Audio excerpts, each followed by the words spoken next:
প্রথম যখন গেছিলা তখন তোমার অনুভূতিটা কেমন ছিল? দোস্তি হামনে হি তোড়েঙ্গে, সে আমাকে ছেড়ে আজকে চলে যাচ্ছে। বিদায় কিন্তু খুবই কষ্টের, সেটা হোক চিরস্থায়ী কিংবা ক্ষণস্থায়ী, কাছে কিংবা দূরে। কান্না হচ্ছিল নাকি? আরে প্রচুর, এখনো হচ্ছে। আম্মু অনেক সময় কান্না করে। রাজশাহীতে শেষ সময়। আসসালামু আলাইকুম সবাইকে, আশা করি সবাই ভালো আছেন এবং সুস্থ আছেন। আলহামদুলিল্লাহ আমি ভালো আছি। তো রাইট নাও আমি এখন আছি বর্তমানে রিক্সার উপর। আমি যাচ্ছি রাজশাহী রেল স্টেশনে। আমার খুব কাছের এক ক্লোজ ফ্রেন্ড আশিক নাম, সে আমাকে ছেড়ে আজকে চলে যাচ্ছে পাবনার উদ্দেশ্যে।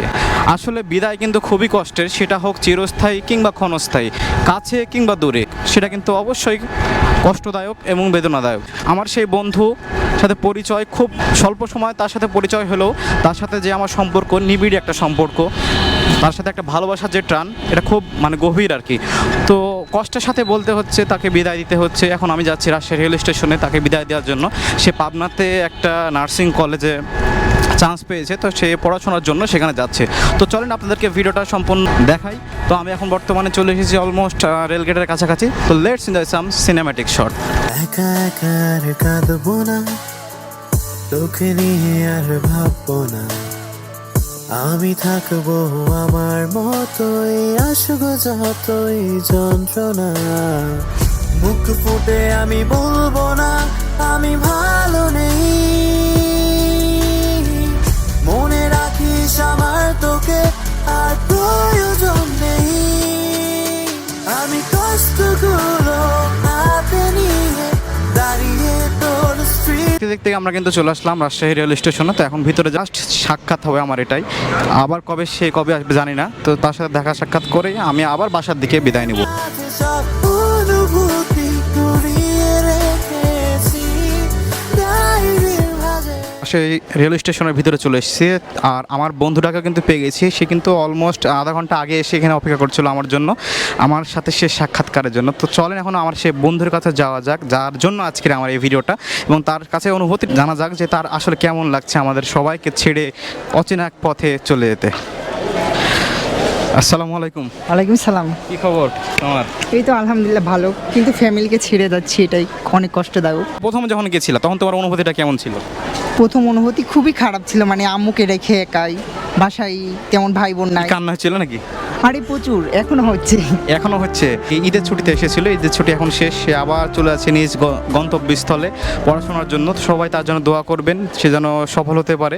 বাড়ি ছেড়ে কোথাও যাওয়ার ব্যাপারটা খুবই বাজে, ফ্যামিলির বিপদ আপদে পাশে থাকা যায় না, বা আম্মু অনেক সময় কান্না করে, এই ব্যাপারটা অনেক বাজে লাগে যে আমি বাসায় নাই, বা তার ভালো কিছু একটা রান্না করেছে, তার বাচ্চাটা খাইতে পারছে না, তাকে যত্ন আপ্তি করতে পারছে না। এই বাজেটা যখন আম্মু বলে, সেই সময় অনেক কষ্টকর একটা কথা, বা অনেক কষ্টের। আর সময়ের দর্শক, আমি আপনাদের আরেকটা কথা বলি, সে কিন্তু তার বাবা মায়ের একমাত্র সন্তান। অবভিয়াসলি বলতে পারি যে অবশ্যই তার প্রতি তার বাবা মায়ের দরদ, মায়া, মমতা, ভালোবাসা সবসময় বেশি থাকবে। সে আমার সাথে গল্প করেছে, সে যখন ক্লাসে থাকে তার মা দিনে অলমোস্ট 100 বার তো হবেই কল দেয়, তাই না?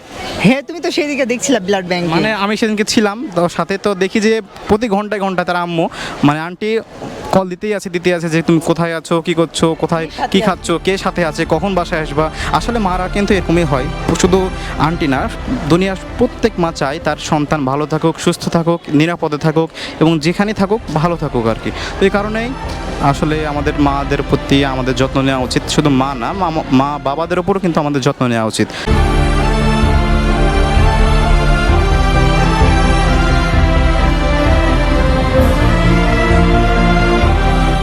A few moments later. আমরা কিন্তু অপেক্ষা করতে করতে অলমোস্ট 40 মিনিট অপেক্ষা করলাম। এই যে আমার ফ্রেন্ড দাঁড়িয়ে আছে এখানে, আমাদের ছেড়ে অনেক দূর থেকে বহুদূর চলে যাবে। এই যে ট্রেন আসছে, আপনারা শব্দ শুনতে পাচ্ছেন। তো এখন একটা আমার গানের কথা মনে পড়ে গেল। আমি একটা গান শুনেছিলাম, হিন্দি গান, যে দোস্তি হামনে হি তোড়েঙ্গে তোড়েঙ্গে হাম মগার বাট তেরা সাথ না ছোড়েঙ্গে। তো এই গানটার লাইন কিন্তু এখন আমার মনে পড়ে গেল। হাজারটা বন্ধু পাওয়া বড় কথা নয়, বড় কথা হচ্ছে এমন একটা বন্ধু পাওয়া যখন পৃথিবীর সব মানুষ তোমার বিরুদ্ধে থাকবে, তখন সে তোমার পক্ষে থাকবে। রাজশাহীতে শেষ সময়, এখন তোমার চলে এসেছে। আবার কবে ফিরবা জানি না, তবে দোয়া করে যেন যেখানে থাকো ভালো থাকো, সুস্থ থাকো, আবার যেন খুব তাড়াতাড়ি ভেরি সুন আবার তোমার সাথে দেখা হয়। এ দোয়া, এ কাময় রইল। আপনার এত মানুষ রাজশাহীতে থাকে জানতামই না। এটা কি চাপাই থেকে এসছে? চাপাই থেকে মেবি বলতে হয় ফুল হয়ে এসছে। আসো, আমার বন্ধু এখন কিন্তু চলে গেল, যে পিছিয়ে দেখতে পাচ্ছেন আপনারা যে ট্রেন চলে যাচ্ছে, তো সে তাকেও বগিতে তুলে দিলাম, সে এখন চলে যাচ্ছে পাবনার উদ্দেশ্যে। তো আমার ভিডিও আজকে এ পর্যন্তই, আপনার সাথে দেখা হচ্ছে ইনশাল্লাহ নেক্সট কোনো ভ্লগ অথবা নেক্সট কোনো কন্টেন্টে। সে পর্যন্ত সবাই ভালো থাকেন, সুস্থ থাকেন, আল্লাহ হাফেজ, আসসালামু আলাইকুম ওয়া রাহমাতুল্লাহি ওয়া বারাকাতুহু।